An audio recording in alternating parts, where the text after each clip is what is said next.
ఎన్నికల్లో గెలిచిన లీడరు ప్రజలందరినీ సమానంగా చూడాలి.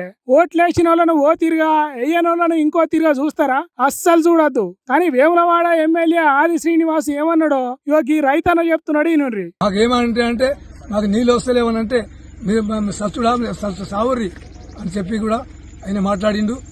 ఈ నామపురం ఆయన మహేందర్ రెడ్డి కూడా వాళ్ళు ఏం పని చేయలేదు. మాకు ఓటేసిర్రా మీరు? మాకు మీకు నీళ్ళు ఎందుకు ఇవ్వాలి? మాకు ఓటేసిర్రా? మాకు ఓటేస్తే నీళ్ళు ఇస్తారట ఆయన. ఇక అట్లా తిరిగి ఆయనతో మొత్తం ఇంటికి వచ్చేసినాం. విన్నారా? కాంగ్రెస్ పార్టీ లీడర్ మహేందర్ రెడ్డి పట్టించుకుంటలేడట. ఎమ్మెల్యేకు చెప్తే మాకు ఓట్లేసిర్రా మీరు అంటున్నాడట. ఎంత ఘోరమో చూడుండ్రి. ఓట్లేస్తేనే నీళ్లు ఇస్తామంటే దేశంలో సగం రైతులై పొలాలే ఎండిపోవాలి. ఓట్లేస్తేనే ఇల్లు ఇస్తామంటే రాష్ట్రంలో సగం మందికి సర్కారు ఇచ్చిన ఇండ్లు ఉండొద్దు. అయినా ఇటువంటి ఫిట్టింగులు పెడతారనే రహస్య ఓటింగ్ పద్ధతి పెట్టిండ్రు మన దేశంలో.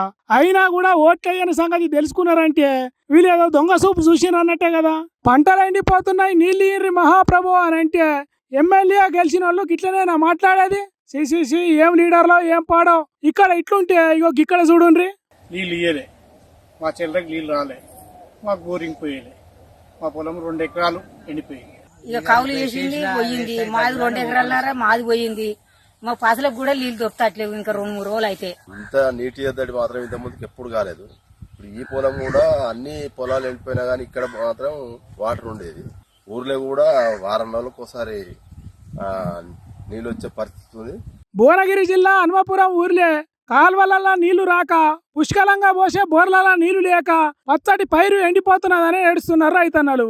సర్కారు పెట్టుబడి సాయం ఇవ్వకున్నా అప్పో సప్పో చేసి పంటలు వేసుకున్నాం. ఇప్పుడు మంచి అదునుకు నీళ్లు లేకుండా అయినాయి. ఆదుకోనరి సర్కారు నడుపుతున్నారు అని చేతులు జోడించి మొక్కుతున్నారు. ఇప్పుడే ఇట్లుంటే ఈ మార్చి నెల మొత్తంలా ఏప్రిల్ నెలలా ఎండలు ఎట్లా కొడతాయో, పంట గింజలు పండుతాయని ఆశపడుతున్న రైతుల పరిస్థితి ఎట్లుంటుందో అని భయపడుతున్నారట తెలంగాణ రైతులు. ఏందో ఏమో పోన్రి.